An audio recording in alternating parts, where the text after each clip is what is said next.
Michael, you want to introduce? Yes. So, well, welcome everybody. It's great to have you here. And Sandrine, it's fantastic that you could make it. I know you said it's your husband's birthday. So, thanks to Jeremy that he allows you to be here. Thank you for making this. I happen to have the honor of being a fellow member of the Club of Rome with Sandrine, and under her presidency, really the Club of Rome, I think, really transformed in a way that for some of you maybe Sandrine, you can clarify the statement, but I think could be visible in some of the influence at the EU level with the Green Deal and maybe other global initiatives that were happening.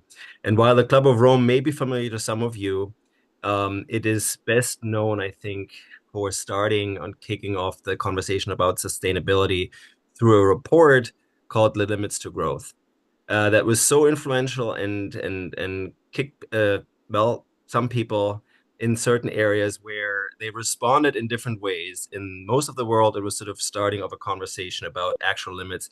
In the United States, it was a sort of a conversation about how can we keep growing. And I think the Club of Growth was coming out of that. And so many of the people that may be on the call that are from the United States may not know about the Club of Rome, but I just want to share with you that Sandrine really has done an amazing job, is a force of nature, and has worked for many various different groups, including now His Royal Highness Prince Charles and his work, and is affiliated with a number of universities. But I think the most important thing today is to look at the work that she's been doing and spearheading, which is called Earth for All, an integration and update in a way. And how can we move forward as humanity together to create a world that works for everyone? I want to make sure, Sandrine, that you know that some of the people here in the audience, many of them are academics, but there are also some key players in the field of potentially dissemination. Monica Sieben, are you here? She is the president of CLADEA, the Latin American Association of Business Schools.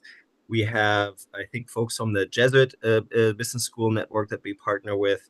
We have a number of others here. And so, welcome everybody to being here. But the point here, ideally, is to listen to Sandrine and see how can we maybe integrate some of that perspective in our work as well. So, Sandra, do you want to take it back? Yeah, and I think you've done a great job of introducing her. I just want to say that I will monitor with Michael's help maybe and Ariane's help, monitor the chat. So please put any questions you might have into the chat. We've asked Sandrine to make a presentation for about half an hour, and then I'll ask a question or two, and then we'll turn it over to you to have a conversation with her so that we can all learn from all of the work that she's done, particularly around this Earth for All publication, which is quite an amazing publication. So if you could all stay muted until we call on you or I call on you. And put any questions that you have in the chat. So Sandrine, I'm going to turn it over to you. Great, thank you. And what a pleasure to have all of you here and also such an esteemed audience. I'm really grateful. Michael and myself and others inside the Club of Rome have been speaking for quite some time around the need to bring in more of the limits to growth thinking in business school education, but really in education at large. I also recently, and I will now share my presentation, but just finished actually a 4-year stint for the European Commission as the chair in the Research and Innovation Directorate of their new think tank, which they were calling the Economic and Societal Impacts of Research and Innovation. And so I've been very much also looking at the role of universities and the role of research in the way in which we address societal impacts, economic impacts, and also the interface with youth, with the needs of young leaders of today in terms of understanding complexities of the great challenges that we have before us, and also going beyond universities of understanding very much what Aurelio Pache indicated in his book, No Limits to Learning, that there need to be different types of knowledge centers across the globe, not just universities playing such an important part. And of course, that's a part of the lifelong learning journey I think that many of us believe in. And these days, as we hear so much of, let's say, the backlash against elitism and intellectualism, I think we need to come back to the deep importance of learning in the broadest sense of the word.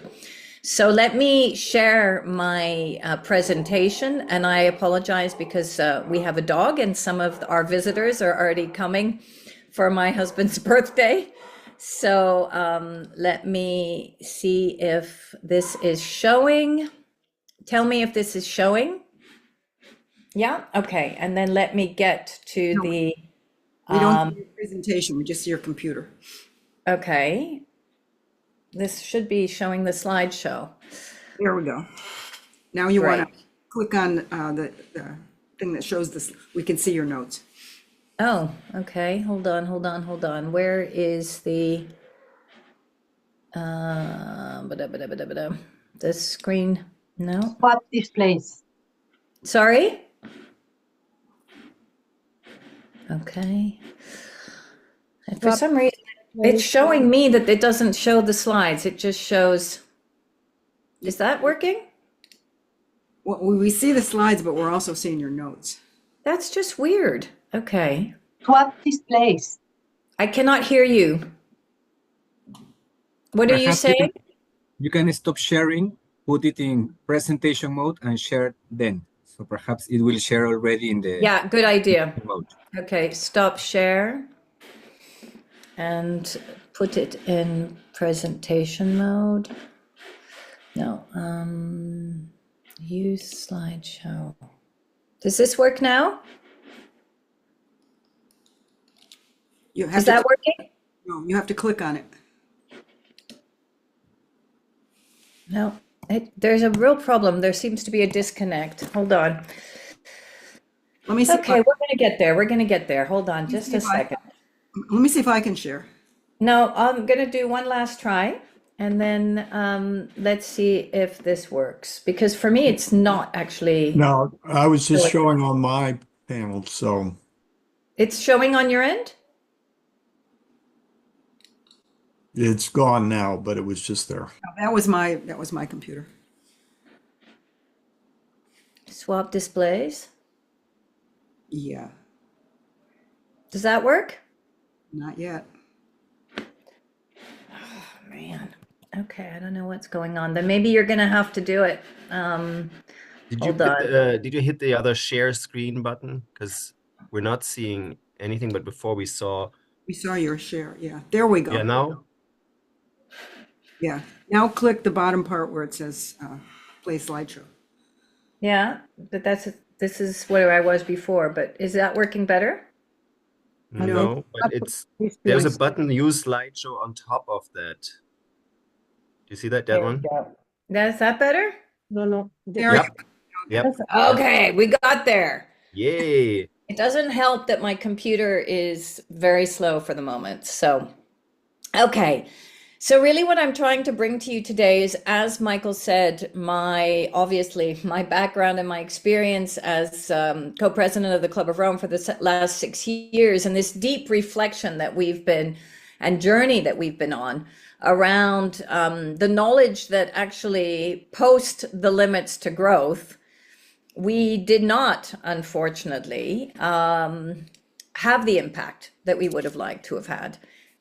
Already, we know that the limits to growth warned that the growth trends, if continued, we would overshoot Earth's capacity. I think what's fascinating about this chart in particular, which shows us that already it's in the 2020s and 2024 in particular, if you look at the small chart, which is indicating very clearly that industrial output starts to decrease, that food production starts to decrease, population growth actually starts to decrease more because we start to have an impact from more and more climatic impacts, from the stress of not having as much food being grown in areas which were huge regional areas of growth for food, because of climatic impacts, whether it be desertification, flooding, etc.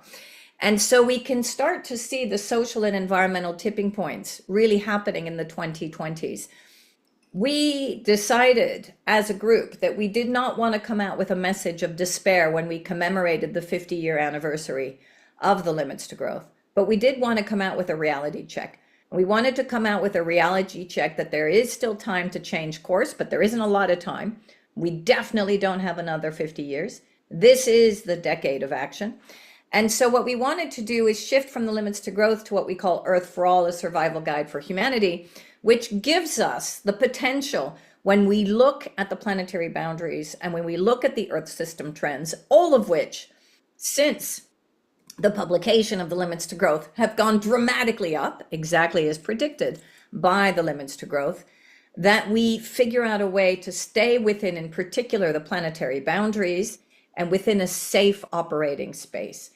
And what we also wanted to do was to unpack the key elephants in the room. And I'm going to bring up a few key elephants because I do think that this really, for me, is the importance of understanding the blind spots of why we have not had systems change and why we're still on a pathway of destruction. One is the responsibility of CO2 emissions, the fact that the share of global population by income, it's really the top 1% that actually is the most impacted or impacting the most, and the richest 10% are responsible for 50% of emissions. And this is fundamental, whereas the poorest 50% are only responsible for 8% of emissions, but they are the ones obviously that are the most vulnerable and have the greatest impact. The other key elephant in the room is the rich, in particular the wealthiest, and what this means in terms of wealth distribution.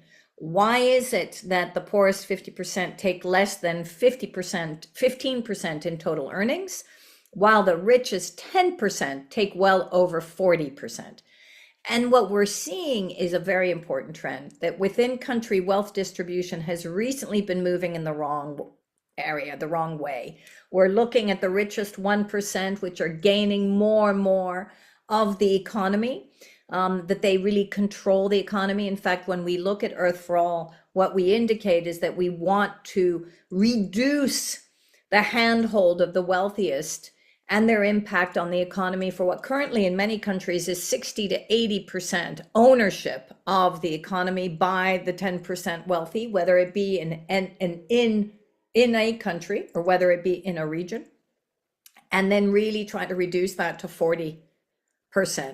So really shifting what we call the current over financialization of our economy and the fact that distribution of wealth is absolutely not happening. And actually the gap between the wealthiest and the poorest is increasing. The other key area that is fundamental is, and the other key elephant in the room, is we keep on talking about the cost of action, the cost of our solutions on climate change, the cost of trying to shift our agriculture so we have less biodiversity loss, the cost of stopping deforestation. But we don't actually address the cost of inaction. Not only the billions that are going in towards damage and loss, if you look at Valencia and the amount of cost of the recent flooding, or if you look at the cost of our increasing hurricanes and tornadoes, the desertification, the fires that we're seeing across the United States, for example. But in addition to that, what we've now been able to calculate, and this is recent Nature and other types of publications that have indicated that at 1.5 degrees global warming, we will lose upwards of 3% GDP. And at 3 degrees global warming, we will lose upwards of 10% GDP. So this cost of inaction is really becoming a big elephant in the room, in particular as we look at the US administration, which is moving away from climate impact and climate action. And if we look at what's happening in Europe as well, where actually the Europeans are under pressure to compete in the same way that the US are, to start to think about shifting a little bit out of their European Green Deal. So this is incredibly problematic at a time when we're actually seeing that we've already surpassed 1.5 degrees several times during this year, that the impacts from climate change are huge, that social equity is a problem, inequality is growing, etc., etc. And so how do we actually start to think through this problematic and these elephants? And for some reason now I cannot move, there we go, and understand that at this time when our politics are moving more and more to the right, when actually we might be sanctioned in some of our educational programs to talk about more neoliberal economics than actually what is hitting us so clearly, which is that global well-being is actually declining, that this global malaise that we're seeing, anxiety, of course, the homelessness issues that we see increasingly, in particular in the United States, but then the link with mental illness, that all of this is actually not a result of the economics that we've put in place, which are predominantly looking at an extractive economics, which is not taking into consideration well-being or the social fabric that we need to put in place for people to actually survive, if not thrive, in a global warming world and in a world that is going to get more and more harsh. So this kind of GDP growth obsession, we've realized if you take GDP growth plus population growth plus climate change, you get negative well-being and high social tension. And what we've done is we went out, and you'll see, because I will dig a bit deeper into this survey, that 69% of G20 citizens actually want a well-being economy, and they recognize that the current economy is not servicing them. So our analysis as we shifted from the limits to growth into an understanding of where we are today is that actually social tension is going up while average well-being is going down. And so how do we start to unpack possible solutions? Enhancing well-being has to be about shifting beyond GDP. And we are actively working on all of these different types of models. We don't have one vision of one model, but what we do have is these key areas that we know have to be addressed. Accounting for social and environmental risk in financial and economic decision-making, correcting the inequity between high and low income countries, that is both created by the international finance and trade systems, but also now, by the way, is going to be enhanced by trade law and in particular by new tariff schemes. That our perspective of public goods and socializing the rewards of environmental and social commons must be integrated into a new economic model, and that we have to increase the agency of women and workers, not only in the global south, but we're seeing that the care economy that is so fundamentally important to the survival of people, whether it be through the pandemic or even as we move into this era of higher mental illness and higher homelessness, suicide rates, drug addiction, etc., that we need to have the care economy be part of the fundamental economy of the real economy, and we need to increase the agency of women and workers within that. And then, of course, the real cost of not moving forward and the cost of inaction and the need to go beyond GDP. So we've been on a journey. We've gone from the limits to growth. We've taken into consideration the constraints of the planetary boundaries and the fact that we've now surpassed 7 of the 9 planetary boundaries, as we know from the planetary boundary science of Johan Rockström. Johan Rockström is a partner in this initiative. We reached out from the Club of Rome. We wanted to bring in economists, scientists, experts from across the globe. We also realized that actually the global south is not brought into these discussions enough, nor do we actually bring in the expertise from the global south. And then we also wanted to make sure that whatever we created, we socialized at a variety of different levels, that we worked with the UN, so we created SDGs for all, and we worked directly with the Secretary General of the UN and also the Deputy Secretary General to very much think through what does the SDGs mean within our new strategic scenarios, which I'm going to now lead you through. So this has really been a process of reflection. And also in conversations with Michael and others, we've also thought through what other areas do we need to bring this intelligence, this new thinking into. Obviously, the educational system being key, and in particular, economic courses and business management courses, because These are the courses that the leaders of the future are taking, and this is the only way that we will start to shift the mindset away from neoliberal economics and neoliberal non-systemic thinking into a broader systemic thought leadership. So we've really shifted and working with our partners into a new area, both using our system dynamic modeling, which we used in the very beginning in the Limits to Growth. At that time, it was called the World 1. We had World 1, 2, and 3. We now have shifted to the Earth 4 model, where Jürgen Randers, as one of the original PhD students of Dennis and Dana Meadows, have led us through this process. Sorry about that. Can you hear me? Apologies. So we have led them through this process and worked through our system dynamic modeling and updated it at the international level, at the global level. And we're now actually also updating it at the regional and moving into national and also into local level. But what really came out from our model was that we needed to have 5 key turnarounds to move towards a broader well-being state.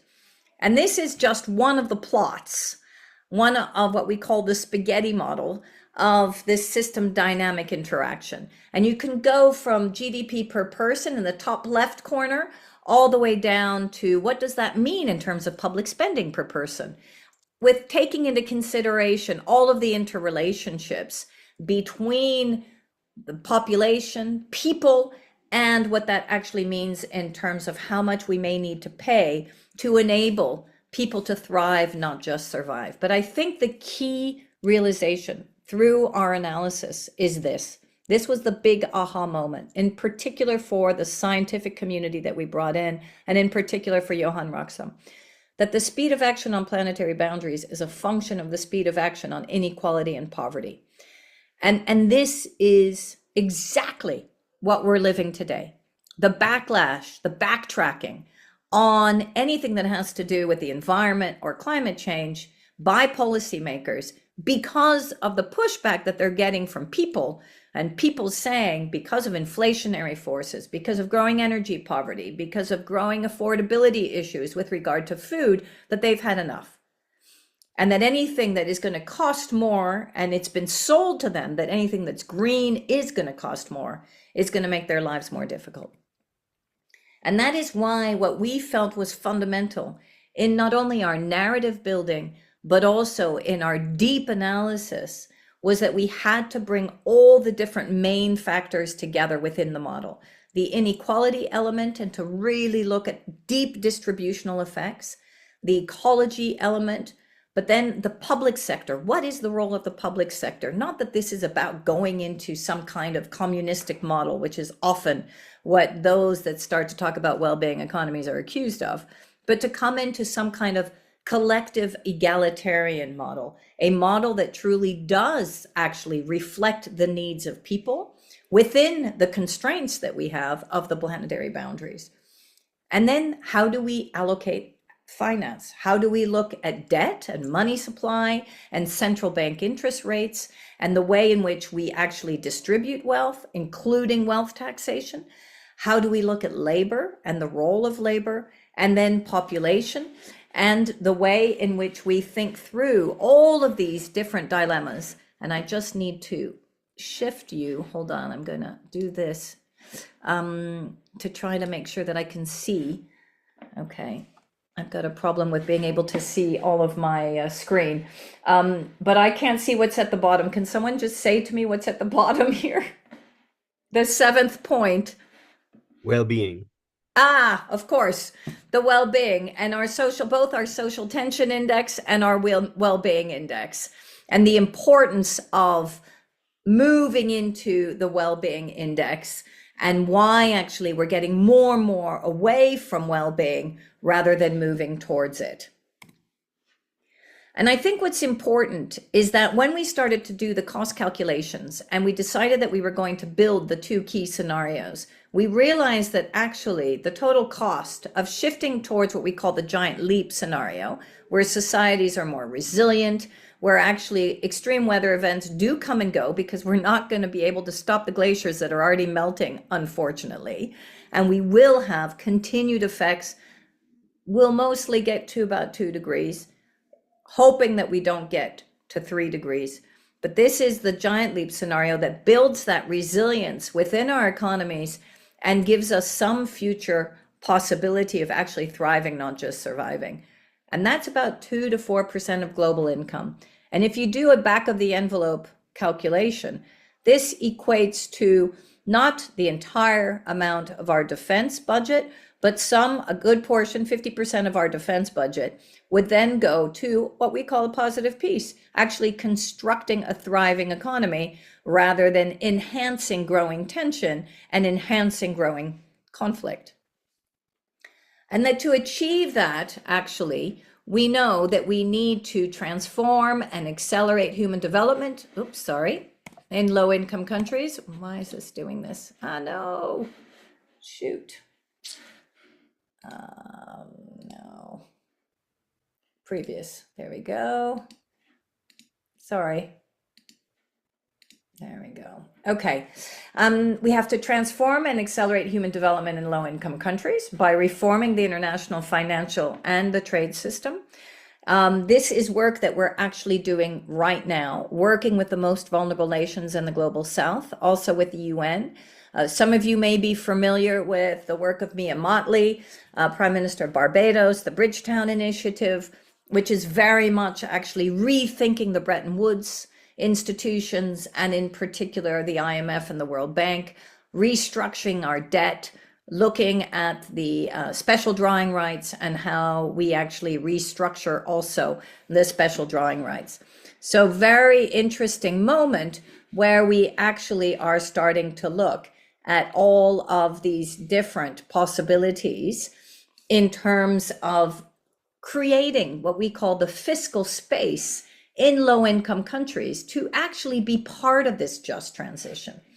Then the other key area, which is fundamental, is thinking through how we transform wealth creation. How do we start to look at both wealth distribution and creation by ensuring, as I said, that the wealthiest 10% have no more than 40% of national income? And so this is a real shift from the current situation where many countries are seeing that actually the wealthiest own 60 to 80% of the income.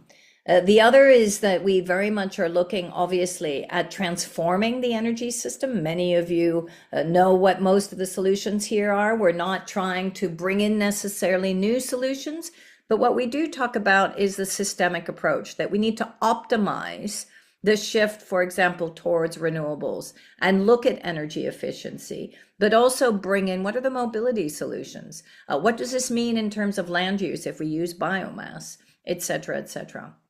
And that brings me to the fourth key turnaround, which is transforming agriculture and the food system, which needs to become regenerative and nature positive at the same time.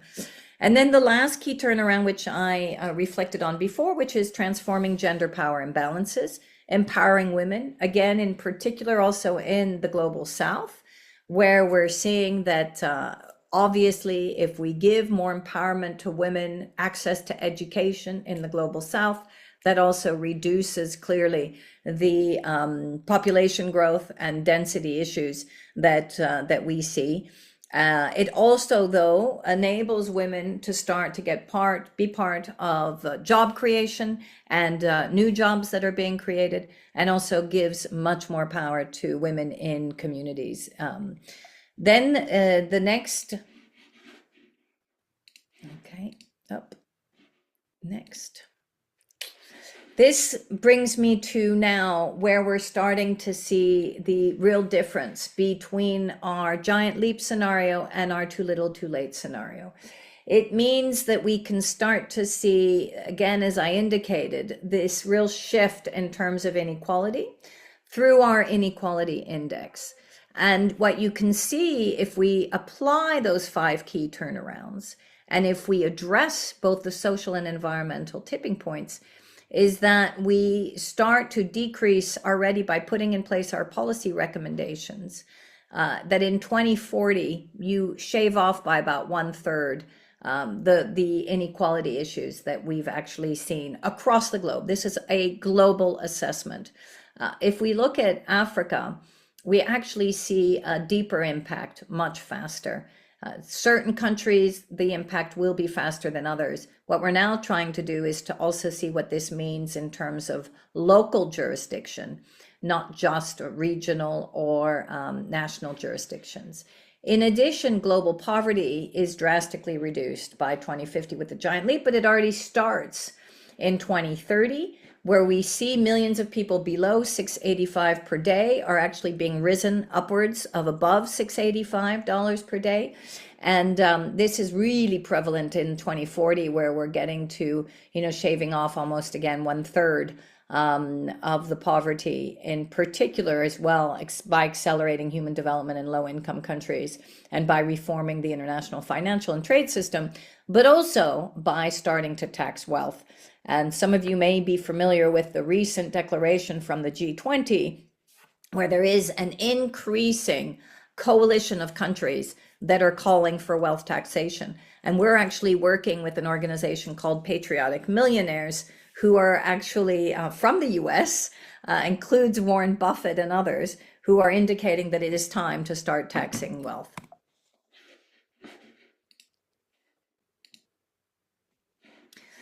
So let me talk to you a little bit then about how we see all of this interacting and the way in which we're also speaking to policy leaders at this time as we show them this interaction between social and environmental tipping points.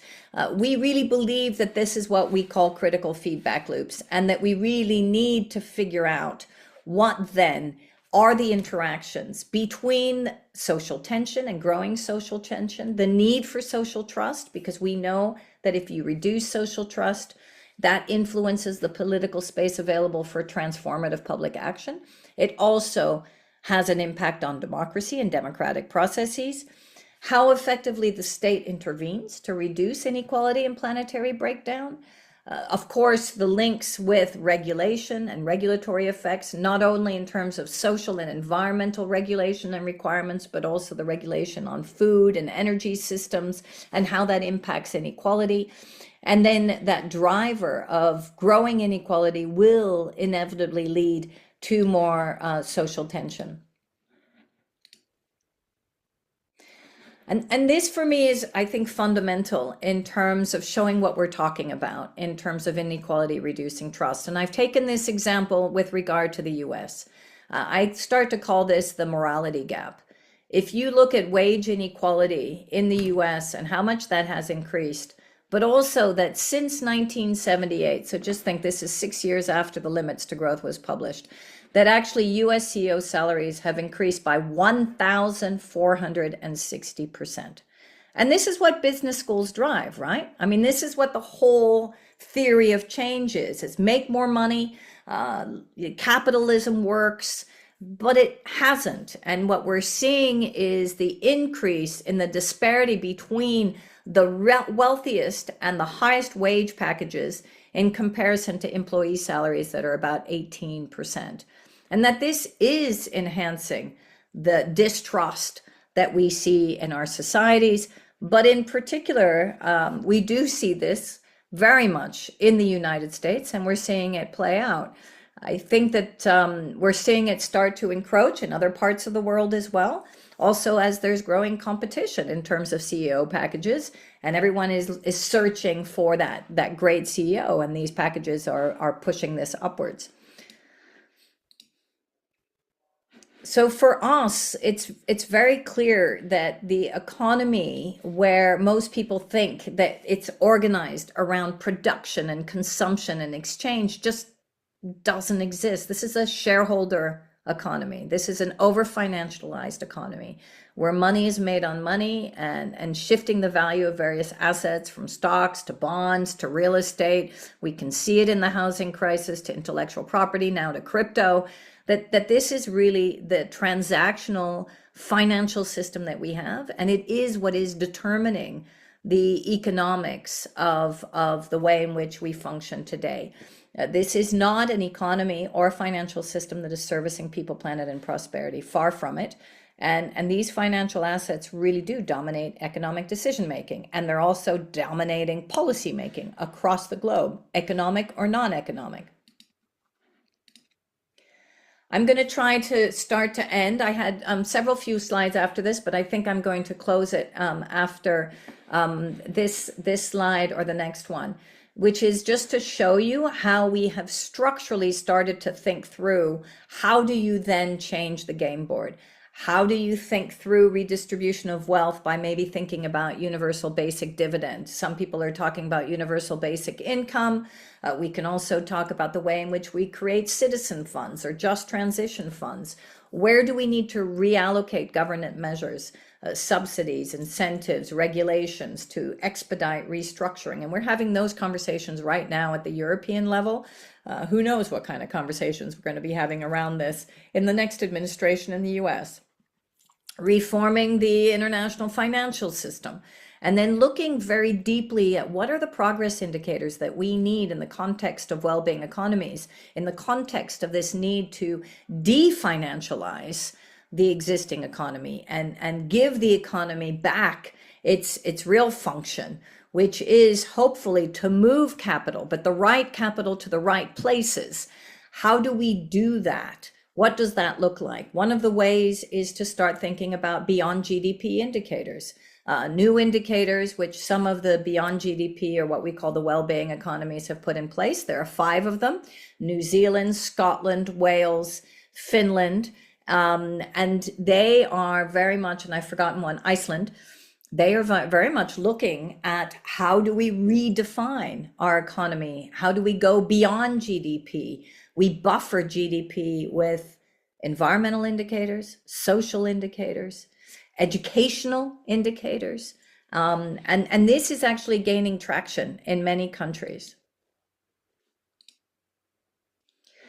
So I'm going to pass this one. This is just to show you the difference also in terms of greenhouse gas emissions with our scenarios.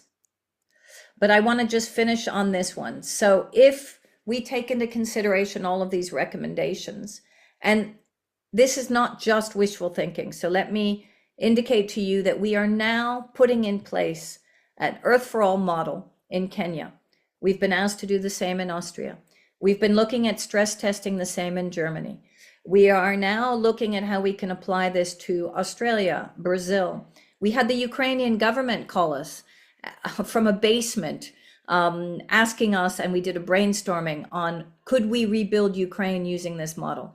So I want to be very clear that countries, citizens, we've been working with citizen groups, schools, universities, think tanks are really deeply looking at this, not as some kind of pie in the sky scenario, but actually of how we can implement it in practice. We're even working with the insurance industry, and I just worked and had a conversation with H&M yesterday about how H&M can apply this to the textile sector.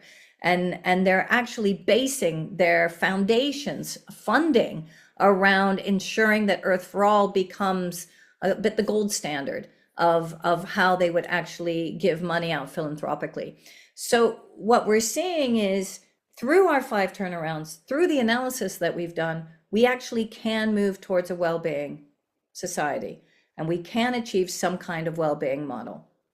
And we're constantly refining the model, constantly trying to make sure that it stands up to scrutiny, also ensuring that we very much look at today's growth and social tension and the impacts that we see all the time now, not only in the US, but as I said, we saw it through the European elections, we saw it through what we're seeing now in France. But the fact of the matter is that everything that we have seen and predicted, both through the Limits to Growth and Earth for All, are coming to fruition.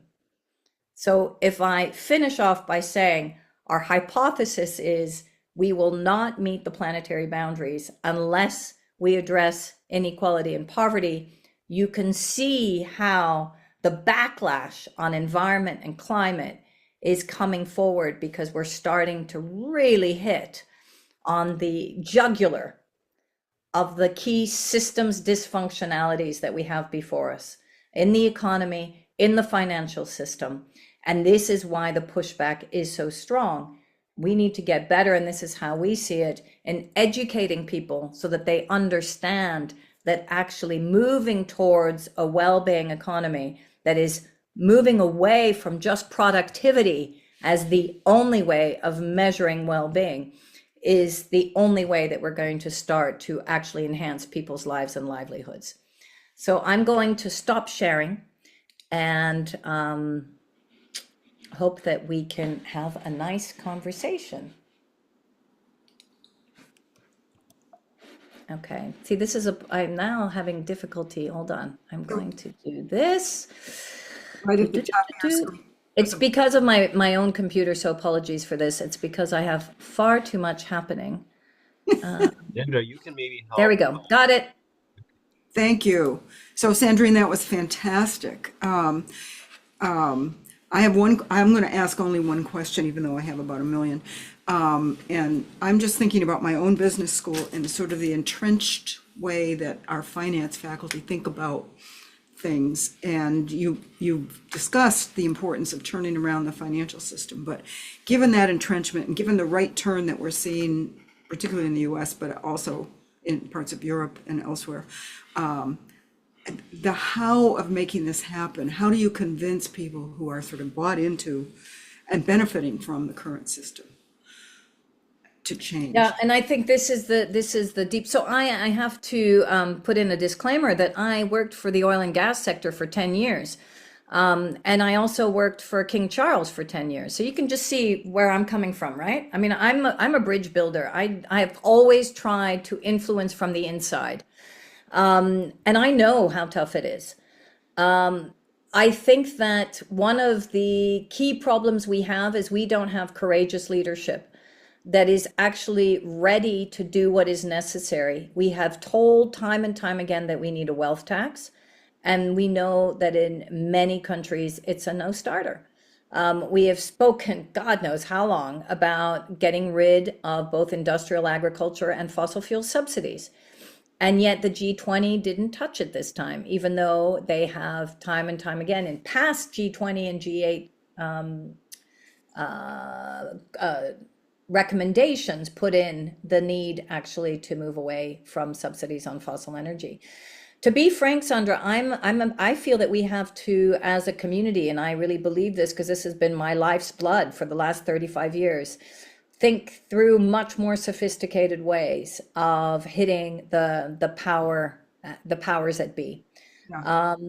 In terms of, I mean, even ecocide, I just did a testimonial in front of the Hague International Court and Tribunal on the need to put in place ecocide as the 5th international universal law to protect human beings from the power mongering and the profiteering of large multinationals, because that's what's happening on our watch.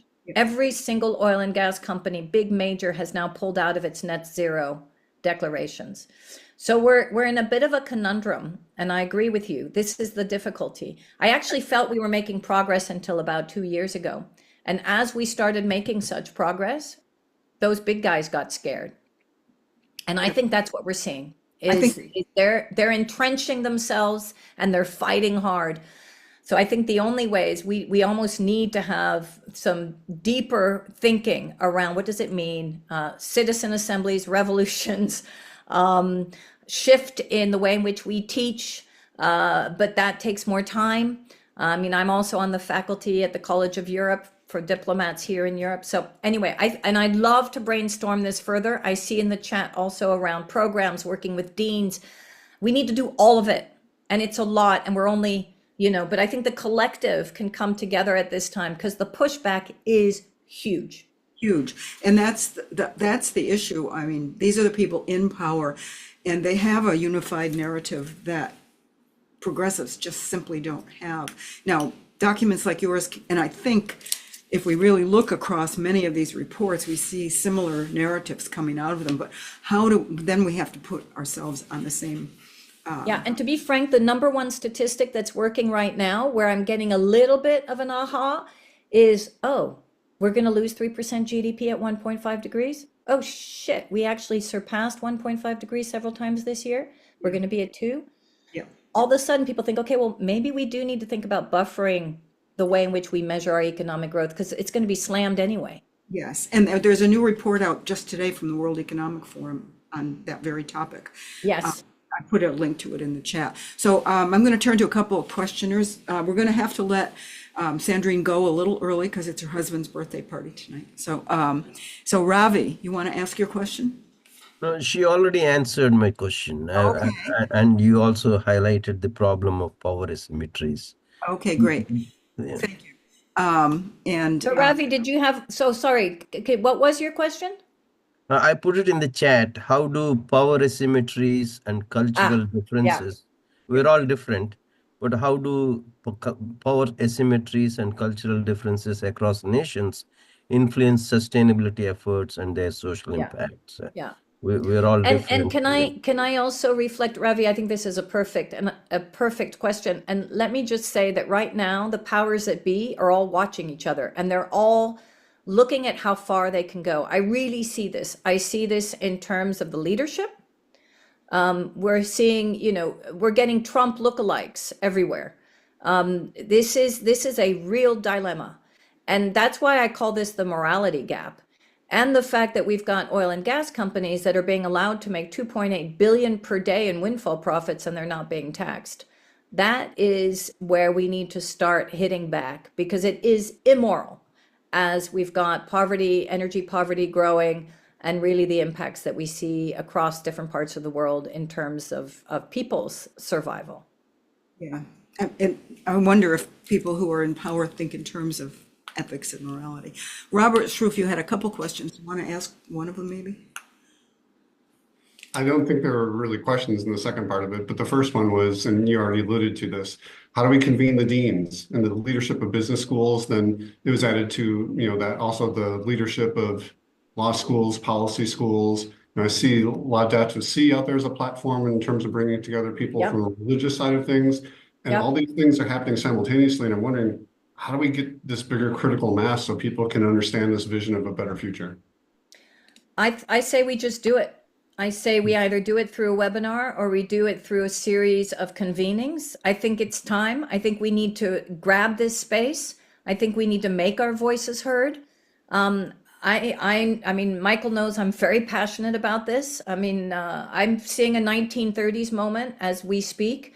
I've got my grandparents that were in Auschwitz and Dachau as resistance fighters. I'm not of Jewish. I just want to say that they fought against losing out on values, European values and fascism. And I'm seeing this on our watch, not only in the US, but really in Europe. So personally, I think if we all feel that we have a stake in making this world a better place, we need to come together now. We also, by the way, have been working with the Pope. He invited us to Rome, and we had several sessions with him, and we've been linking Earth for All with Laudato Si as well. Very good suggestion, Robert. Happy to entertain how we can do this. So Gisela, Michael thinks you might have something to say about this, and you had a couple questions as well. If you could unmute yourself.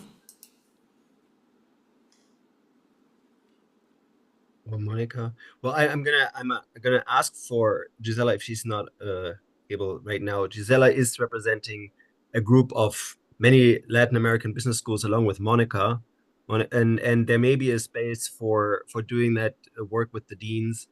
And also Gisela is in the task force for the Jesuit schools, and so just want to make sure that yes, that would be great to bring this together and do this work. So. And I grew up as a Jesuit. I want to also, so I'm very happy to bring in the Jesuit schools. But I think this covers this goes across so many different faiths. I also think that would be a very smart thing to do. Also, coming back to Ravi's point that we need to cross-fertilize across different types of schools and different faiths. I think it's very important. And I just want to call out. I think Gustavo, you just came on camera. Gustavo Loyola. I think Anya. Are you there? they're both working for the Global Compact and the groups there, and I know that you're working with the highest level folks at the UN. But maybe there's a way to trickle some of that down to some of the other groups. So I just want to put this out there for brainstorming. Yeah, and also, Michael, the UN, as I said, the SG and the SG have been supporting us in terms of the way we've translated this with regard to the SDGs. Anya, did you want to comment? Oh, no, I think Michael definitely will take this back as we continue to drive our work forward. So thank you for the great discussion. To me, this is about bringing all the networks together. Jim Stoner, you have a question and your hand up. So quick, please make it quick. Thank you. Thank you for this session. It's going to be very helpful in the recording for what you've done. My question is, would 1 million boots on the ground help you? I agree that business schools right now are doing the work of the devil, although you didn't use those words. But there is a project to transform business courses into being in alignment with the need for a sustainable world, that it's be presented at the Academy of Management, very likely in August, and other conferences. And I would love to have you be involved in, and the Limits to Growth group be involved in these initiatives. Are you interested? No, definitely. I mean, I think we need to understand that we have to be much more strategic, again, as a broader community of wanting change. And I'm looking also at Mark's question here. And yes, Mark, we're looking at living systems and consciousness, and we're working very much with Otto Sharma as well. Otto was part of our work. I'm going to get to you, Jim. I'm just trying to create the links. And also, we've been working with John Fullerton. And John Fullerton and Otto are both members of the Club of Rome. I do believe that we have not, as Sandra was so right in pointing out, and others have said in the past, the other side, whatever that other side may be, but in any case, it's a consortium of people who do not want to change from the existing system, have a very simple message, but are also using tactics, which are 21st century tactics, which is social media, influencers, all the way towards Cambridge Analytica. I often say, and Michael knows this, that we need a Cambridge Analytica for good. Those 1,000 trillion boots on the ground, in many cases, can be done through AI and robotics. And that's sad, but that's the reality. And we just have not been savvy enough, because somehow we all believe that we're going to come back to some rational, compassionate being that is going to enable the way in which we need to move forward so that people actually do choose the right thing for them. But what we've just seen in this election is that people are not choosing the right thing for them. They're following the manipulated tactics that have been very well put in place by the powers that be.